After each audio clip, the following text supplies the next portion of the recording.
So now when we talk about that how we are going to host a static website with S3, तो requirement समझते हैं पहले कि अगर हम लोगों को S3 की जगह वेबसाइट को होस्ट करना है किसके थ्रू, EC2 इंस्टेंस के थ्रू, तो उसके लिए हमारी ना मल्टीपल रिक्वायरमेंट हो सकती है, हमें अलग अलग चीज़ों की रिक्वायरमेंट हो सकती है, जैसे कि यू नीड टू क्रिएट और manage the entire server infrastructure, cloud provider, बहुत सारी चीज़ें हैं अंडरस्टैंड करने के लिए। लेकिन अगर हम लोगों को जाकर एक S3 का बकेट मिलता है जो कि one of the best option है, तो ये क्या कहता है कि आपने क्या करना है, आपकी सपोज कोई HTML फाइल है यहाँ पर, let's say the name of this file is index.html. Whatever the HTML file you have, you just have to upload this to your bucket. इसको उठाकर आपने क्या करना है, S3 बकेट में अपलोड करके आ जाना है and that's it, your website is live. आपकी वेबसाइट इमीडिएटली लाइव हो जाती है, आपको URL मिल जाता है immediate.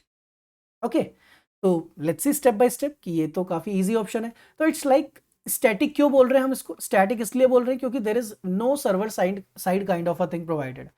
Okay, so there is a static term, just remember this, आपको याद रखना है कि अगर यहाँ पर स्टैटिक वर्ड यूज किया गया है तो इसका मतलब कोई सर्वर साइड इसमें चीज आपने यूज नहीं की होगी, like PHP, Java, Python. There is no server side programming, you only have client side code, HTML, CSS, JavaScript, that's it. आपके पास सिर्फ क्या होना चाहिए, HTML, CSS एंड जावास्क्रिप्ट होना चाहिए, इसके अलावा और कुछ नहीं होना चाहिए। Okay, now let's see step by step देखना शुरू करते हैं। तो सबसे पहली जो रिक्वायरमेंट है हम लोगों की, what we need is a HTML file. तो HTML फाइल क्रिएट करनी पड़ेगी हम लोगों को। I am going to create one HTML file, so it might take 1 minute.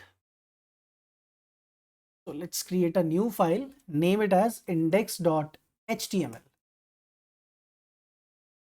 Okay, here I'm just going to insert few basic things. My first web page on S3, and there is some sort of a dummy paragraph. That's it. This is the only thing that I have to upload. आपका page कितना भी बड़ा हो सकता है, कितना भी छोटा हो सकता है, it depends. Now what we want to do here is I just want to upload my this particular web page. Now let me see the location of it, where it is stored. Okay, so it is inside this. So I am going to copy this and paste it on desktop. Okay, so why I am pasting it on my desktop? ताकि easily access कर सके. So we have this index, and remember to name your file as index as well. अपनी file का नाम index ही रखें, that is a basic requirement, क्योंकि आगे चल के ऐसा करना पड़ेगा, क्योंकि जब भी कोई वेबसाइट लाइव होती है उसका हमेशा जो फर्स्ट पेज होता है उसका नाम इंडेक्स होता है। Okay, now let's get back to the S3। अब आपको एक नई बकेट क्रिएट करनी है, यहां जाकर let's create a new bucket. Now I am going to name my bucket bmpl.web.bucket1. so I don't think this name will be taken. Let's create the bucket. So is it taken? No. Successfully bucket is created. Now this is the web bucket we have. Inside this bucket we have to upload the HTML file. Okay, इसके अंदर जाकर हम लोगों ने क्या करना है, directly upload your HTML file. So just go to add files and I'll go to the desktop, pick this index and upload. Okay, that's it. Now finally our index.html is uploaded finally. Now how we are going to see this website, तो index.html पे चलते हैं। तो अभी index.html का by default आपको output कैसा नजर आना चाहिए, let's go to this web page. इसका अगर आउटपुट देखें तो दिस इज द आउटपुट, ये मैंने सिस्टम से ओपन किया, लेकिन we have to see this using the cloud. हम लोग इसको यहाँ से URL देखना चाहते हैं। So there is a object URL you can see. अब अगर हम जाकर इस ऑब्जेक्ट URL पे क्लिक करें तो इसको क्या करना चाहिए, इसको आपकी वेबसाइट को लाइव दिखाना चाहिए, लेकिन इसने नहीं दिखाया अभी। So how we are going to make it live, भी देखते हैं, समझ आएगा अभी धीरे धीरे सब कुछ हमें। एक स्टेप थोड़ा पीछे चलते हैं। Okay, let's close this one as well. तो अभी हम लोग की जो फाइल हम लोगों ने अपलोड की है, इसके लिए आपको कुछ परमिशंस हैं, कुछ प्रॉपर्टीज हैं जो सेट करके आनी होती है। Okay, now what are those properties, what are those permissions? Let's see them one by one. तो पहले properties में चलते हैं. Properties में जाने के बाद आपको थोड़ा scroll down करना है, and at the bottom you will see there is an option of static website hosting which is by default disabled. सबसे पहला काम क्या करना है आपको, you have to go inside this properties. इसके अंदर आप देखोगे there is a return static website hosting, it is disabled, so make it enable. इसको अनेबल करके आते हैं, and after doing it enable you have to specify the name of your file which is obviously index.html. That's it. And now save changes. The changes has been saved successfully.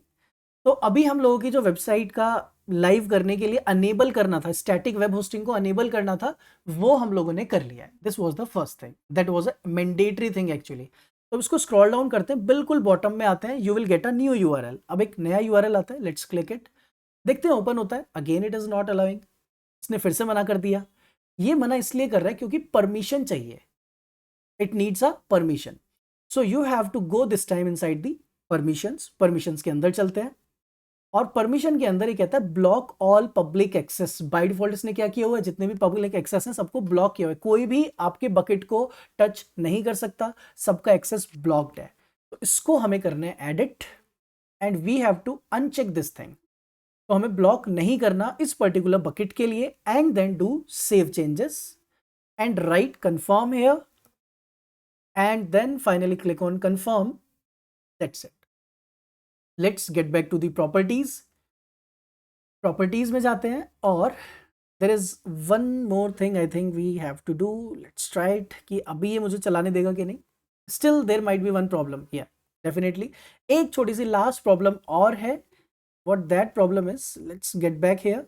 Objects में जाना है वापस हम लोगों को. Inside the object you have to basically give a permission.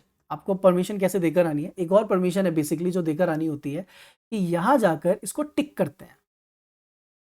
Okay, simply tick this, click on actions and scroll down. You will see make public. आपको नजर आएगा कि यहां पर क्या लिखा हुआ है, make public. Click here and it will ask you to make public. Are you sure? Yes, I am sure that I want to make it public. Then close it. That's it. Now let's do refresh. Your website is live successfully. I hope it is clear that how you can live your website, how to make static web hosting, कैसे perform करना है हम लोगों को, अपनी website को कैसे live करना है. But this is only for the static web pages. It's not for the dynamic one. तो आपकी कोई HTML है, CSS है, सब कुछ है, just keep it here and you can make them live. If I share this URL with all of you, अगर मैं ये URL आपके साथ शेयर करूँ, you will be also able to look into this website. आप भी इसको open कर पाओगे. Now I hope it is clear that how to make your website live using S3.